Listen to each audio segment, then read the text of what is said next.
Do your legs look like this? Do you feel like no matter how hard you try, you feel like you're not making any progress when it comes to your leg? Well, to put it straight, you're probably a little pussy. Improving your legs is so simple and so fun to do, but most guys don't want to embrace the pain. Be different. Having defined legs can be extremely attractive, and I'm going to show you how. The first thing that you have to keep in mind is not doing your reps correctly. First of all, doing reps correctly is extremely painful, especially if you do hold reps. Even if it's like not a lot of weight, if you hold that position for a long time, you're gonna get a burn. This is why most people have the tendency of just doing the reps as fast as possible, because if they stop, it's gonna hurt really badly and they're not gonna do as much. Obviously, it's gonna look more impressive if you just move a lot of weight at a fast pace. And this is especially the case when it comes to legs, because you're not gonna slow down when it comes to legs. If you slow down, you're gonna feel a lot of pain, and not a lot of people wanna do that. This is why I'm calling you a pussy, because you're not slowing your reps down. And it's especially bad with people who have bad form, because they're trying to brag that they do a lot of weight, but when they're not even doing it correctly. To be fair, even I have been guilty of this. In my first leg day video, I'm pretty sure my form, like looking it back on it now, my form was really bad in a lot of the exercises that I did. So that's why I think the number one thing that you should be prioritizing is improving your form. Now, this is a problem when I was a beginner I really struggled with, and I didn't realize it until now, until I learned how to lift weights properly. And that is the fact that you have to divide your leg muscles. When I was first starting out, I did a lot of exercises that worked on the same muscle, specifically quads. I did leg presses, squats, and leg extensions, which they all work on the same muscle, but that's not a complete leg day. If you want to have a complete leg day, you have to work on your glutes, quads, hamstrings, and calves. Those are the type of muscles that you should try to be hitting in your leg day. I'm pretty sure you're not gonna make the same mistake as me, but just still keep in mind, don't train the same muscle too much. Instead, just go all out in different type of muscles. That way you can really work it out and improve it. Now, something surprising and something that you probably might not know, I for sure, only until now that I tested it recently, that I learned that doing cardio after a leg day is actually quite useful. Specifically the stationary bike, I feel like there's like a good amount of force that you could do after a leg day, because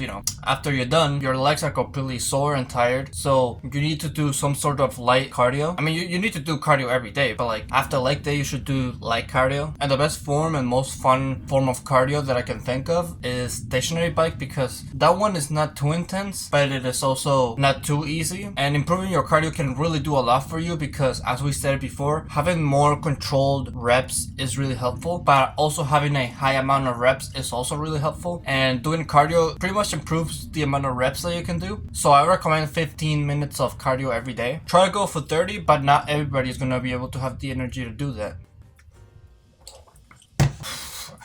That was hot. But this is all general stuff. This can apply to other muscle groups, not just legs. So that's why I want to talk about every single leg exercise that you should do. You could do other exercises if I don't mention them, as long as they work for you, but these are like the ones that I strongly recommend everybody does. So let's first talk about the muscle group that everybody wants to improve on, and that's the quads. Now, the best exercise for quads is a squat. That rhymes. It doesn't matter what type of squat, barbell, hack squat, dumbbell squat, as long as you do any type of squat, you'll be working your quads extremely well. If you could master any exercise, this would be the one to improve your legs the most, because it doesn't only just target the quads, it also targets the hamstrings and glutes. Out of all the exercises, I feel like this is the one that targets the most muscles. You can get a really bang for your buck if you just master this one. But this is also the exercise where a lot of people tend to ego lift, tend to put on a lot of reps and do 1 rep maxes. Just don't do this very often. I sometimes do 1 rep maxes. I just don't do them often because I'm not really getting that much out of it. I feel like I get more sore out of doing more controlled reps. And how do you have more controlled reps? Well, when you lower the bar down, you have to make sure that you go as slow and controlled as possible and go as deep as you can. Once you go all the way to the bottom and you can't go any deeper, that's when you can go up and explode. On this exercise, you can get injured, however. I feel like it has more strain on your knees, and you can also, depending on if you put on a lot of weight, so just keep in mind your own limit and go at your own pace. Now, speaking of hurting your lower back, the second exercise doesn't have that side effect. This exercise is called the leg press. The leg press can be better than squatting because there's less pressure on your lower back. It is mostly your quads and hamstrings that are targeted when doing this exercise. I feel like because of the positioning, it allows you to get more reps, but not only just get more reps, get more controlled reps. You can really go really fast on this exercise, especially if you have a lot of weight. It is super controlled. There's also a lack of sense of danger, because when you're squatting, if you feel it, you're probably gonna have to drop it down and have the little bar things that hold it catch it. Now while leg press, if you go into a failure, you can re-rack it really easily. However, even though I did say all these negatives about the squat, I still suggest that you do it rather than the leg press. I just want you to master the squat. It has a ton of benefits, much more than the leg press, so I would rather you do that one instead. But if you want to change up your workout, you can either do leg press or leg extensions. Now when I was first starting out at the gym and I wanted to train legs, I always did the leg extension, but I didn't do them right. As I stated in my first leg day video, if you're elevated like a little bit while doing this exercise, that means that you're doing it wrong. The reason why you elevate is because you have a lot of weight. You want to use your own weight to lift it, like all your body weight, not just your legs. What you should be doing is lowering the weight and making it so only your legs are lifting it. So when you lower the weight on this exercise, squeeze at the top. That is the proper way to get your bang for your buck on this exercise. Something that I also want you to take note of is the fact that you should do leg press and leg extensions for last. I don't know why, but I think what you should do is do the hardest exercise at first and also do the hardest exercise for last. As you know, quads are like the most hardest muscle to train. It's the one that hurts the most whenever you do a leg day. So that's why I suggest you do them at the start and do them at the end.